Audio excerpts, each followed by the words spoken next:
Terima kasih Tuhan Yesus untuk hari ini kami bersyukur. Kembali kami datang kepadamu ya Bapa memohon pengurapan-Mu. Kami anak-anak-Mu akan mendengarkan firman Tuhan yang akan dibawakan oleh hamba-Mu Bapak Pastor Paul Zhang. Ya Bapa, Engkau yang akan mengurapi Bapak Pastor Paul Zhang dan memberikan hikmat-Mu dalam pemberitaan firman saat ini.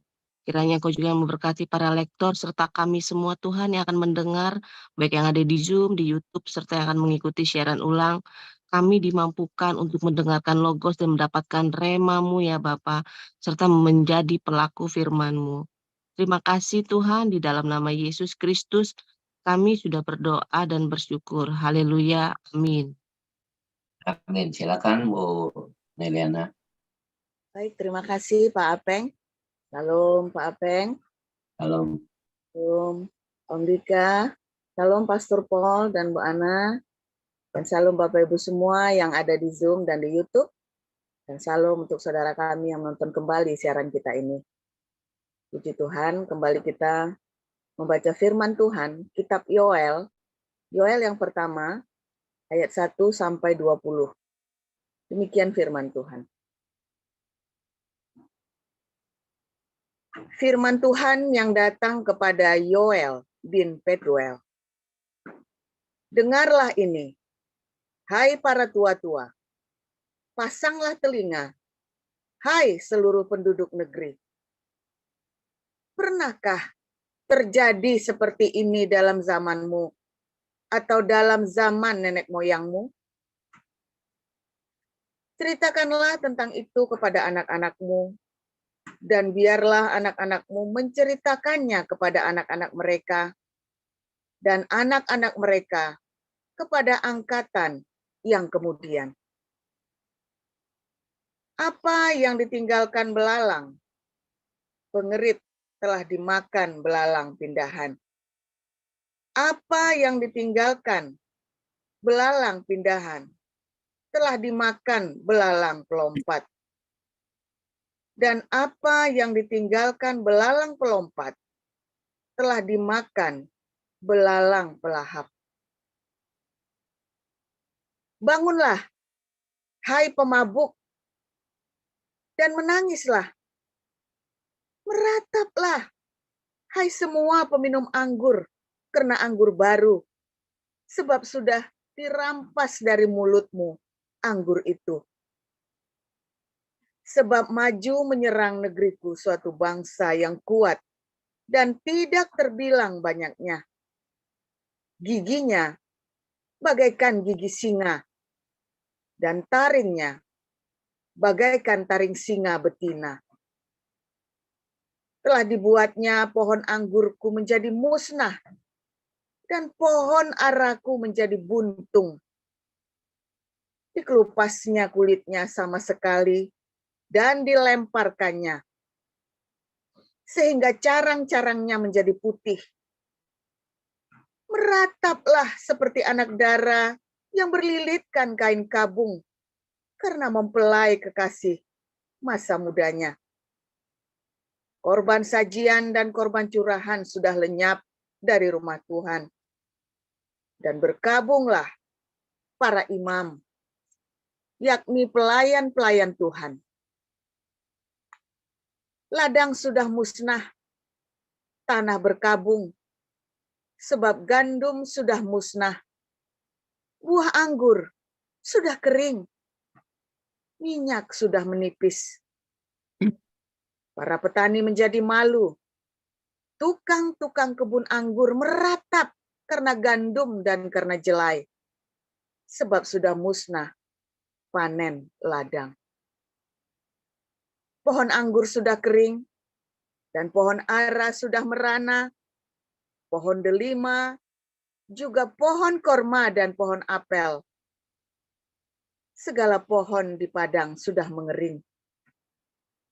Sungguh, kegirangan melayu dari antara anak-anak manusia. Lilitkanlah kain kabung dan mengeluhlah, hai para imam. Merataplah, hai para pelayan mezbah. Masuklah, bermalamlah, dengan memakai kain kabung. Hai para pelayan Allahku, sebab sudah ditahan dari rumah Allahmu korban sajian dan korban curahan. Adakanlah puasa yang kudus, maklumkanlah perkumpulan raya, kumpulkanlah para tua-tua dan seluruh penduduk negeri ke rumah Tuhan Allahmu, dan berteriaklah kepada Tuhan. Wahai hari itu, sungguh hari Tuhan sudah dekat, datangnya sebagai pemusnahan dari Yang Maha Kuasa. Bukankah di depan mata kita sudah lenyap makanan, sukaria, dan sorak-sorai dari rumah Allah kita? Biji-bijian menjadi kering di dalam tanah. Lumbung-lumbung sudah licin, tandas. Rengkiang-rengkiang sudah runtuh, sebab gandum sudah habis. Betapa mengeluhnya hewan dan gempar kawanan-kawanan lembu. Sebab tidak ada lagi padang rumput baginya. Juga kawanan kambing domba terkejut. Kepadamu ya Tuhan, aku berseru, sebab api telah memakan habis tanah gembalaan di padang gurun, dan nyala api telah menghanguskan segala pohon di padang. Juga binatang-binatang di padang menjerit karena rindu kepadamu. Sebab wadi telah kering, dan api pun telah memakan habis tanah gembalaan di padang gurun. Demikian. Ya, silakan Bu Salma lanjutkan. Baik, saya akan membacakan kebenaran firman Tuhan.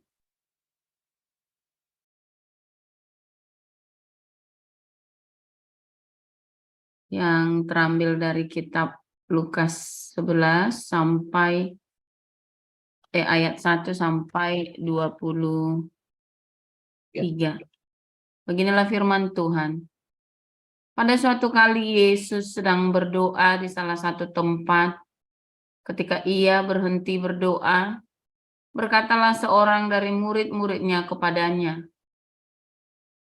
Tuhan, ajarlah kami berdoa, sama seperti yang diajarkan Yohanes kepada murid-muridnya.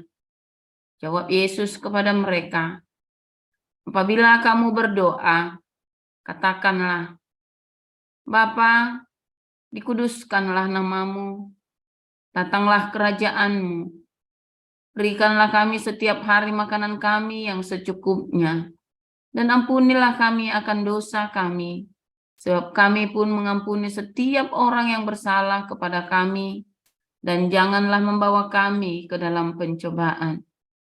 Lalu katanya kepada mereka, jika seorang di antara kamu pada tengah malam pergi ke rumah seorang sahabatnya dan berkata kepadanya, Saudara, pinjamkanlah kepadaku 3 roti, sebab seorang sahabatku yang sedang berada dalam perjalanan singgah ke rumahku, dan aku tidak mempunyai apa-apa untuk dihidangkan kepadanya.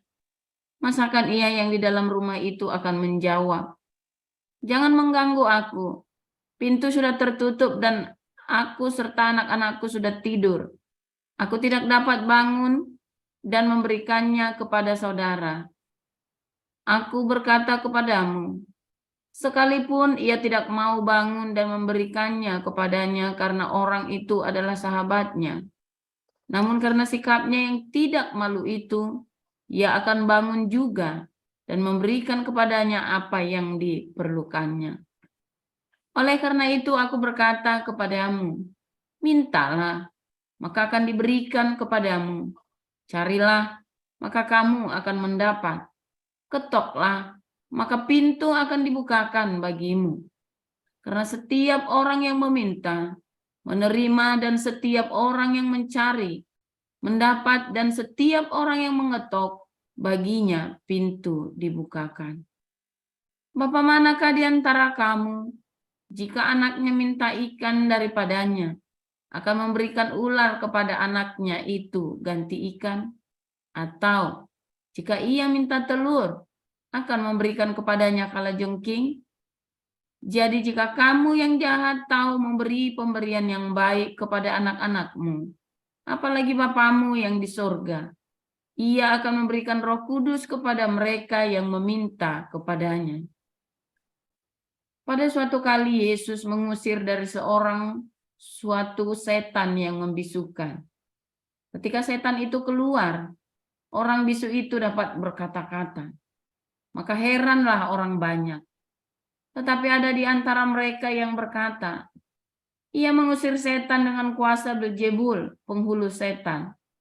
Ada pula yang meminta suatu tanda dari surga kepadanya untuk mencobai dia. Tetapi Yesus mengetahui pikiran mereka lalu berkata, setiap kerajaan yang terpecah-pecah pasti binasa, dan setiap rumah tangga yang terpecah-pecah pasti runtuh. Jikalau iblis itu juga terbagi-bagi dan melawan dirinya sendiri, bagaimanakah kerajaannya dapat bertahan? Sebab kamu berkata bahwa aku mengusir setan dengan kuasa Beelzebul. Jadi jika aku mengusir setan dengan kuasa Beelzebul, dengan kuasa apakah pengikut-pengikutmu mengusirnya? Sebab itu merekalah yang akan menjadi hakimmu. Tetapi jika aku mengusir setan dengan kuasa Allah, maka sesungguhnya kerajaan Allah sudah datang kepadamu. Apabila seorang yang kuat dan yang lengkap bersenjata menjaga rumahnya sendiri, maka amanlah segala miliknya. Tetapi jika seorang yang lebih kuat daripadanya menyerang dan mengalahkannya, maka orang itu akan merampas perlengkapan senjata yang diandalkannya dan akan membagi-bagikan rampasannya. Siapa tidak bersama aku, ia melawan aku, dan siapa tidak mengumpulkan bersama aku, ia mencerai-beraikan. Demikian. Iya, silakan Pak Utomo lanjutkan.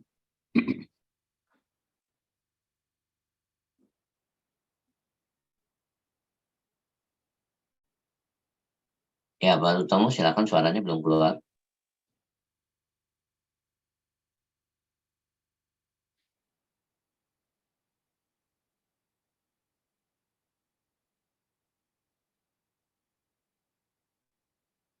Pak Utomo suaranya belum keluar, Pak Utomo.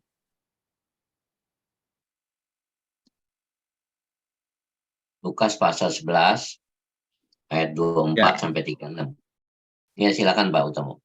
Baik, Lukas 11 ayat 24 sampai 36. Apabila roh jahat keluar dari manusia, ia pun mengembara ke tempat-tempat yang tandus mencari perhentian, dan karena ia tidak mendapatnya, ia berkata, aku akan kembali ke rumah yang telah kutinggalkan itu. Maka pergilah ia dan mendapati rumah itu bersih, tersapu, dan rapi teratur. Lalu ia keluar dan mengajak 7 roh lain yang lebih jahat daripadanya, dan mereka masuk dan berdiam di situ. Maka akhirnya keadaan orang itu lebih buruk daripada keadaannya semula.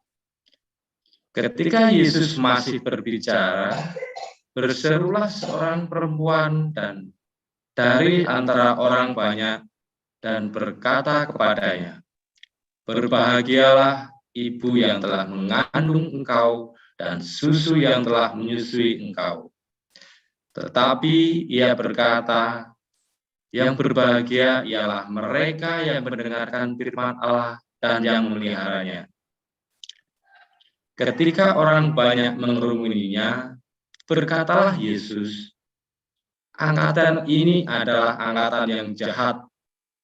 Mereka menghendaki suatu tanda, Tetapi kepada mereka tidak akan diberikan tanda selain tanda Nabi Yunus. Sebab seperti Yunus menjadi tanda untuk orang-orang Niniwe, demikian pula lah Anak Manusia akan menjadi tanda untuk angkatan ini. Pada waktu penghakiman, Ratu dari Selatan itu akan bangkit bersama orang dari angkatan ini, dan ia akan menghukum mereka. Sebab Ratu ini datang dari ujung bumi untuk mendengarkan hikmat Salomo, dan sesungguhnya yang ada di sini lebih daripada Salomo. Pada waktu penghakiman, orang-orang Niniwe akan bangkit bersama angkatan ini, dan mereka akan menghukumnya. Sebab orang-orang Niniwe itu bertobat waktu mereka mendengarkan pemberitaan Yunus. Dan sesungguhnya yang ada di sini lebih daripada Yunus. Demikian. Masih lagi, Pak. Tidak seorang pun yang menyalakan pelita lalu meletakkan di kolong rumah atau di bawah gantang, melainkan di atas kaki dian, supaya semua orang yang masuk dapat melihat cahayanya. Matamu adalah pelita tubuhmu. Jika matamu baik, teranglah seluruh tubuhmu. Tetapi jika matamu jahat, gelaplah tubuhmu. Karena itu, perhatikanlah supaya terang yang ada padamu jangan menjadi kegelapan. Jika seluruh tubuhmu terang dan tidak ada bagian yang gelap, maka seluruhnya akan terang sama seperti apabila pelita menerangi engkau dengan cahayanya. Ya, silakan Bu Lucy lanjutkan sampai selesai. Siap Pak Peng. Saya akan membaca firman Tuhan terambil dari Lukas 11 ayat 37 dengan perikop Yesus mengecam orang-orang Farisi dan ahli-ahli Taurat. Ayat 37. Ketika Yesus selesai mengajar, seorang Farisi mengundang dia untuk makan di rumahnya. Maka masuklah ia ke rumah itu, lalu duduk makan. Orang Farisi itu melihat hal itu dan ia heran. Karena Yesus tidak mencuci tangannya sebelum makan. Tetapi Tuhan berkata kepadanya, "Kamu orang-orang Farisi, kamu membersihkan bagian luar dari cawan dan pinggan. Tetapi bagian dalammu penuh rampasan dan kejahatan. Hai orang-orang bodoh, bukankah dia yang menjadikan bagian luar? Dia juga yang menjadikan bagian dalam? Akan tetapi, berikanlah isinya sebagai sedekah. Dan sesungguhnya semuanya akan menjadi bersih bagimu. Tetapi, celakalah kamu, hai orang-orang Farisi, sebab kamu membayar 10% dari selasih, ingu dan segala jenis sayuran. Tetapi kamu mengabaikan keadilan dan kasih Allah. Yang satu harus dilakukan, dan yang lain jangan diabaikan. Celakalah kamu, hai orang-orang Farisi, sebab kamu suka duduk di tempat terdepan, di rumah ibadat, dan suka menerima penghormatan di pasar. Celakalah kamu, sebab kamu sama seperti kubur yang tidak memakai tanda. Orang-orang yang berjalan di atasnya tidak mengetahuinya.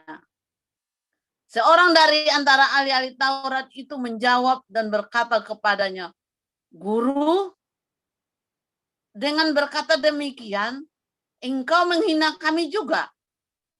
Tetapi ia menjawab, "Celakalah kamu juga, hai ahli-ahli Taurat, Sebab kamu meletakkan beban-beban yang tak terpikul pada orang. Tetapi kamu sendiri tidak menyentuh beban itu dengan satu jari pun. Celakalah kamu, sebab kamu membangun makam nabi-nabi. Tetapi nenek moyangmu telah membunuh mereka. Dengan demikian kamu mengaku bahwa kamu membenarkan perbuatan-perbuatan nenek moyangmu. Sebab mereka telah membunuh nabi-nabi itu. Dan kamu membangun makamnya. Sebab itu, hikmat Allah berkata, Aku akan mengutus kepada mereka nabi-nabi dan rasul-rasul dan separuh dari antara nabi-nabi dan rasul-rasul itu akan mereka bunuh dan mereka aniaya. Supaya dari angkatan ini dituntut darah semua nabi yang telah tertumpah sejak dunia dijadikan. Mulai dari darah Habel sampai kepada darah Zakaria yang telah dibunuh di antara mezbah dan rumah Allah. Bahkan aku berkata kepadamu, semuanya itu akan dituntut dari angkatan ini. Celakalah kamu, hai ahli-ahli Taurat, sebab kamu telah mengambil kunci pengetahuan. Kamu sendiri tidak masuk ke dalam, dan orang yang berusaha untuk masuk ke dalam, kamu halang-halangi. Dan setelah Yesus berangkat dari tempat itu, ahli-ahli Taurat dan orang-orang Farisi terus-menerus mengintai dan membanjirinya dengan rupa-rupa soal. Ayat 54. Untuk itu, mereka berusaha memancingnya supaya mereka dapat menangkapnya berdasarkan sesuatu yang diucapkannya. Demikian pembacaan firman Tuhan. Terima kasih, Pak Apeng. Haleluya, Ya. amin. Terima kasih untuk para rektor, Ibu Neliana, Ibu Sharma, Ibu Lucy, dan Pak Utomo. Kita akan mendengarkan renungan firman Tuhan pagi hari ini dengan judul Belalang Pelahap. Silakan Pastor Paul.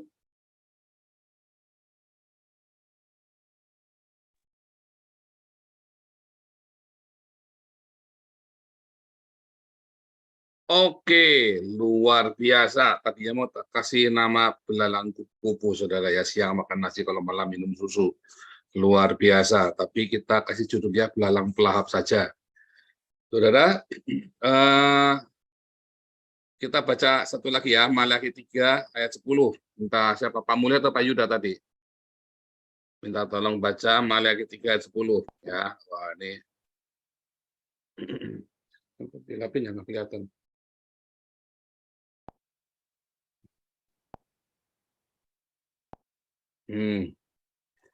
Bawalah seluruh persembahan persepuluhan itu ke dalam rumah perbendaharaan supaya ada persediaan makanan di rumahku, dan ujilah aku firman Tuhan semesta alam. Apakah aku tidak membukakan bagimu tingkap-tingkap langit dan mencurahkan berkat kepadamu sampai berkelimpahan? 11. Nah, ini dia nih. Ini kesukaannya para pendeta. Aku akan menghardik bagimu, ya, belalang pelahap, supaya jangan dihabisinya hasil tanahmu, dan supaya jangan pohon anggur di padang tidak berbuah bagimu, firman Tuhan semesta alam. Jadi kalau pendeta itu suka, kalau gereja itu ya suka nakut-nakutin kalian tuh dengan ini. Kalau kamu udah kasih perpuluhan ke gedung gereja, ke Pak Pendeta, nanti kamu itu tadi ya, belalang pelahap, belalang pengirip, belalang pelompat, belalang apalagi tadi itu di Yoel 1 itu ya. Nah ini dikutipnya belalang pelahap. Nah kalau saya suka bilang belalang kupu-kupu. Ya siang makan nasi, kalau malam minum susu. Wah ini pendeta-pendeta cabul ini saudara ya. Nah tetapi saudara kalau kita, terima kasih Pak Yuda.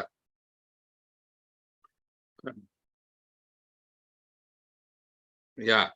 Tapi saudara kalau kita amatin saudara ya, sebenarnya tadi di Maliaki 3 ayat 10 ada kata supaya ada persediaan makanan bagi ya di rumahku, ada persediaan makanan. Ya, kalau orang-orang Tionghoa itu suka kasih buah, apel ya, apalagi salak, buku yang awet-awet itu ya, taruh di meja nyolos meja sembayangan, saudara. Wah, itu 1 bulan itu, saudara, baru diangkat itu sampai isinya lalat buah itu ya, kalau malas ngangkat itu ya. Isinya lalat buah ini kadang-kadang kalau lagi Imlek atau Cap Gome itu nanti kasih, wah, ayam ya, 1 ekor ayam lagi, ayamnya kalau nggak 2 kanan kiri ya. Lagi ayamnya kasihan itu ya, saudara ya, sampai garing nggak ada yang makan, saudara. Itu ayamnya enak sekali. Ayam itu ayam Arab lalu diangkat terus disajikan begitu, saudara. Ya, itu ayam Arab. Nanti kalau lagi, wah, pokoknya enak-enak di meja nyolo itu ya. Saya sampai ngecas itu kalau ngelihat apa namanya, engkong saya dulu bikin begituan ya. Waduh, saya sampai ngecas. Baunya itu semerbak sampai kemana-mana, saudara. Ya, tapi kan posisinya itu dupa di mana-mana, dikasih dupa, saudara ya, dupa yang di mana-mana. Nah, itu kalau Anda berpikir supaya ada persediaan makanan di rumahku, maunya pendeta tuh yang kayak gitu cuma buat pajangan doang, saudara ya, buat pajangan. Tuh, pendeta-pendeta Kristen juga sama. Nah, tetapi seharusnya makanan itu, Anda juga kalau ke Hongkong sama nih ya, siapa yang di Hongkong, Naomi itu ya, kan di tiap pojok-pojok toko itu selalu ada meja sembayangan kecil, lalu ada patung Jilaihutnya atau Kuan Im atau Kuan Kong gitu kan, dikasih makanan depannya itu. Pasti tuh.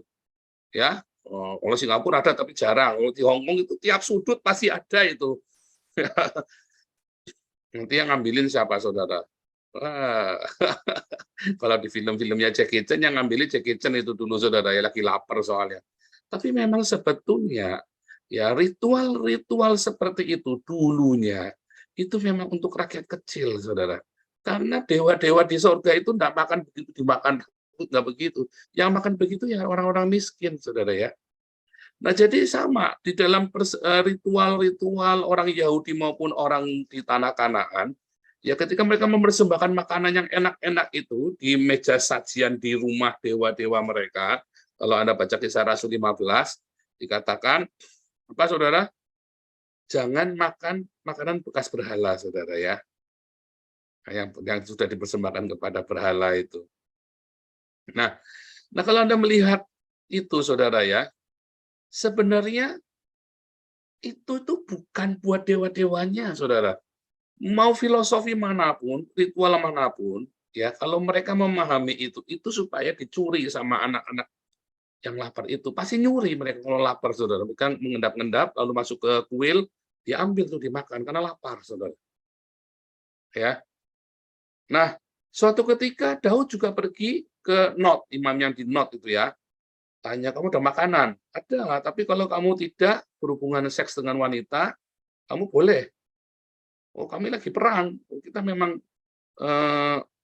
menjaga kekudusan ya. Kita lagi jadi Nazir, itu nggak boleh berhubungan seks dengan wanita, tidak boleh minum anggur segala macam. Maka boleh makan roti sajian. Nah, kalau Anda bayar perpuluhan, ya bayangin, saudara ya, perpuluhannya berkilo-kilo emas, ya banyak sekali. Masa mau bikin roti sajian sebanyak-banyaknya, saudara? Kan enggak, saudara. Jadi buat apa? Kalau Anda membaca, maka di dalam kitab Ulangan itu, ya, bahwa perpuluhan itu dibagi buat orang-orang miskin, saudara. Jadi Maleakhi 3 ayat 10 itu sebenarnya bukan perpuluhan dikasih buat pendeta, bukan, saudara. Itu hanya pendeta sesat yang mata duitan yang berpikirnya seperti itu, saudara ya. Hanya pendeta mata duitan yang nakut-nakutin Anda dengan belalang pelahap, belalang pelompat, belalang pengerit, belalang kupu-kupu siang makan nasi malam susu. Ya, itu nakut-nakutin Anda supaya Anda bayar perpuluhan gitu aja. Ya, lalu pendetanya tambah kaya, ya, pendetanya jemaatnya bayar token listrik nggak bisa. Pendetanya gonta-ganti mobil mewah, jemaatnya gonta-ganti rumah karena diusir dari kontrakannya. Kasihan deh lu. Nah, saudara, jadi harus ada persembahan ya kepada Tuhan. Nah, apa namanya persembahan kepada Tuhan?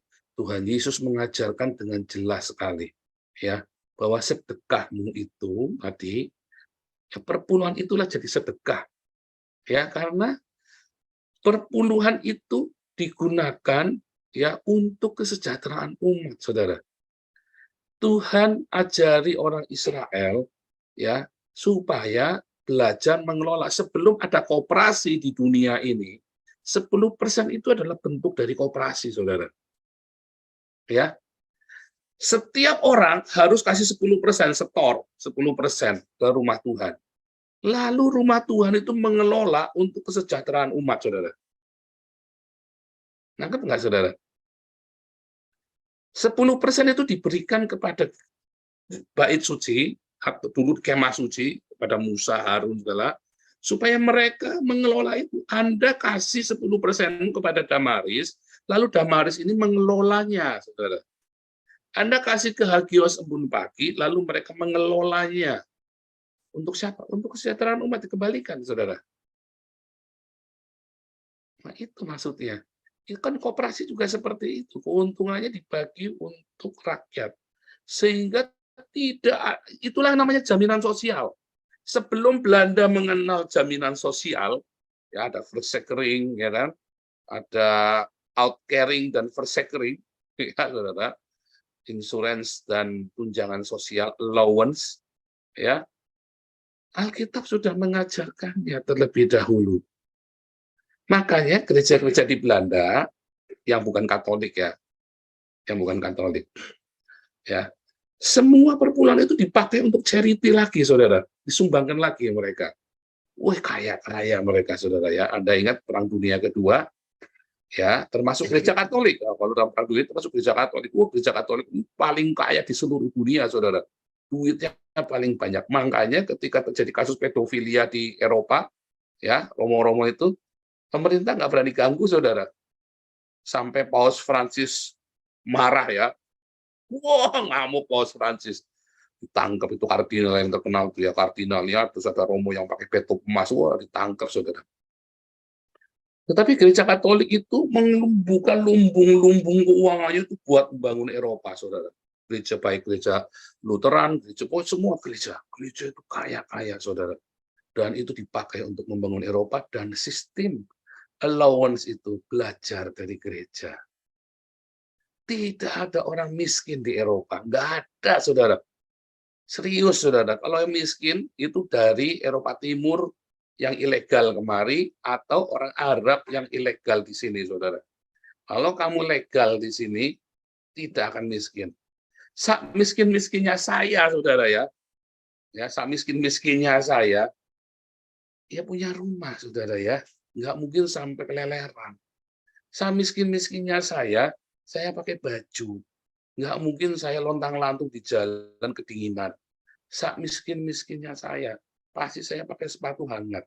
Ditanya, anak saya pasti sekolah, saudara, sak miskin-miskinnya saya. Kalau sampai anak nggak sekolah, saya masuk penjara, saudara.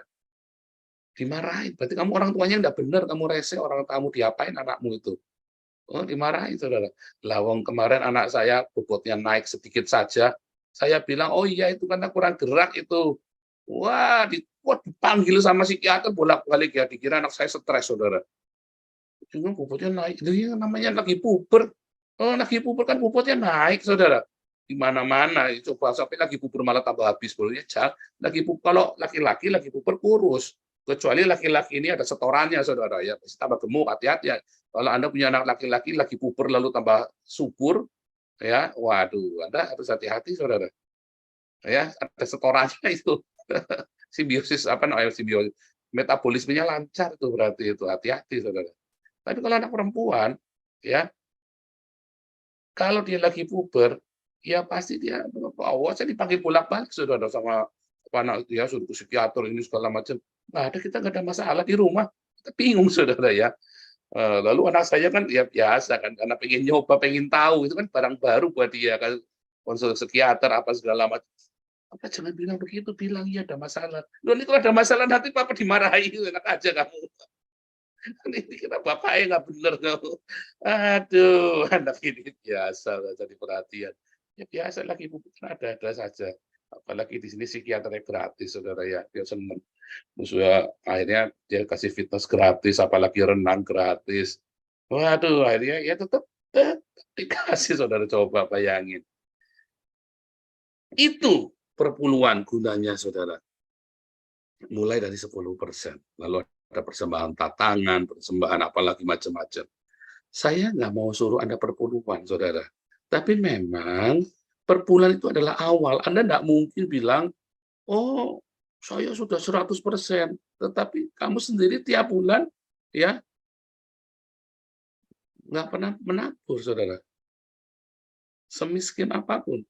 Bahkan orang miskin, saudara. Perpuluhan. Semiskin apapun. 2,5% Pak, pelit amat. Harap-harap ini memang pelit, saudara. 2,5%. Saat pelit-pelitnya Yahudi 10% loh, saudara. Sepelit-pelitnya. Apakah sekarang orang Yahudi bayar perpuluhan? Enggak, saudara. Tetapi mereka mendermakan 10% langsung untuk charity, saudara. Tidak ada perusahaan Yahudi ya yang tidak charity, saudara. Ya, itu rahasianya orang Yahudi.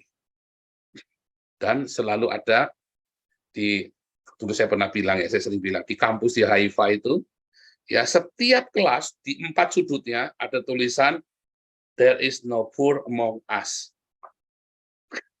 Yes, wah, saya rema sekali itu baca nih. Wah, ini ulangan 15 ayat 7 nih. Kisah Rasul 4 ayat 34. Tak ada yang kekurangan di antara kita. Anda nggak usah ngakal-ngakalin, saudara. Kalau memang Anda butuh bantuan, bilang. Kalau Anda butuh sesuatu, bilang, saudara. Nggak usah ngakal-ngakalin, butuh-butuh-butuhnya. Tapi Anda jangan ide. Siapapun yang kekurangan dalam komunitas kita, itu kewajiban dari komunitas ini untuk merawat setiap orang kita. Tetapi jangan ide satu-satu diminta nih, saudara. Tidak baik. Ya. Juga itu ada aturannya juga, ya. Makanya dibilang selalu apa, saudara? Setiap tahun ketiga, bagus kamu udah 3 tahun sekali kita buka kolektornya, saudara, bagi-bagi makannya. Setiap tahun ketiga, saudara, itu ada aturannya diajari. Supaya apa, saudara? Supaya apa? Kenapa setiap tahun ketiga? Supaya kamu kerja. Dalam 3 tahun, kalau kamu benar-benar kekurangan, kamu kan disuplai, saudara. Untuk setahun. Setahun, saudara. Itu kan mereka bahan pertanian, suplainya semua. Uangnya itu bukan dikasih uang begitu, saudara. Enggak dikasih roti, dikasih gandum, saudara. Makanya tidak ada orang miskin. Tidak ada orang Yahudi miskin di Israel. Kalau orang non-Yahudi banyak, ya. Orang Palestina, orang-orang banyak, saudara, yang miskin, orang Beduin, orang apa itu, ya. Tapi kalau orang Druze itu, ya, tapi kalau orang Yahudi di Israel tidak ada yang miskin. Itu sudah, there is no poor among us. Edan, saudara. Itu pesan yang luar biasa sekali. Harusnya dalam komunitas itu seperti itu, ya. Anda lapor diri kalau ada kekurangan. Tetapi Anda jangan ider satu-satu di dalam ini ada 99 orang nih, ya, satu-satu di chat satu-satu. Tolong saya belum makan, semua itu satu. Tolong saya mau ke rumah sakit. Jangan, saudara. Itu tidak baik. Nanti kalau yang begitu, nanti saya pesan sama tadi, ya, sama Bu Sarma tadi. Bu Sarma kalau yang gitu-gitu nanti sampai ke chat gitu, nanti kita bikin ngasihnya 3 tahun sekali saja. Bagus, mau kasih sembakonya 3 tahun sekali saja kalau yang suka ider begitu. Ini siapa yang ngomongin nakal nih, Rosen Ababan, ternyata belalangnya pendetanya. Ternyata pada belalangnya pendetanya, karena Anda pelit, kan? Karena Anda pelit, ngarep surga, akhirnya Anda diakali sama pendetamu. Benar. Terus kamu pelit, ya kan, pengen masuk surga, ya kan? Dasar ini orang-orang Tionghoa ini, kan? Orang-orang Tionghoa ini kan pelit-pelit pengen masuk surga, saudara. Malah akhirnya ditipu sama biksunya, ditipu sama pendetanya, kan? Masih duit sama biksu, ya bantai, bantainya naik jet, saudara. Pendeta juga gitu, kan, ditipu sama Gilbert, kan, kamu, kan, karena kamu pelit pengen masuk surga. Siapa kamu diakoni yang benar? Tuhan akan mengusir itu belalang-belalang itu, saudara. Ya kan? Termasuk belalang pendeta, saudara. Termasuk pendeta belalang atau belalang pendeta, saudara, ya. Kalau belalang pendeta bukan belalang hitam itu, saudara, satria baja hitam. Termasuk satria baja hitam diusir. Satria belalang itu malah diusir, saudara. Pokoknya tidak ada belalang di antara kita. Ya, saudara, ya. Itu simpel sekali, saudara. Mulailah dari 10%. Kamu tabur ke Hagios, ke Damaris, ya. Karena itu semua itu adalah untuk kesejahteraan umat. Ya, saudara, ya. Setuju nggak? Setuju dong. Yang bilang setuju, ayo diviralkan, saudara ya. Diviralkan. Karena perpuluhan itu bukan buat kesejahteraan. Pendeta beli Ferrari, naik pesawat jet pribadi, terkutuklah mereka, saudara. Karena perpuluhan itu adalah untuk kesejahteraan seluruh umat, seluruh jemaat. Ya, Tuhan Yesus memberkati.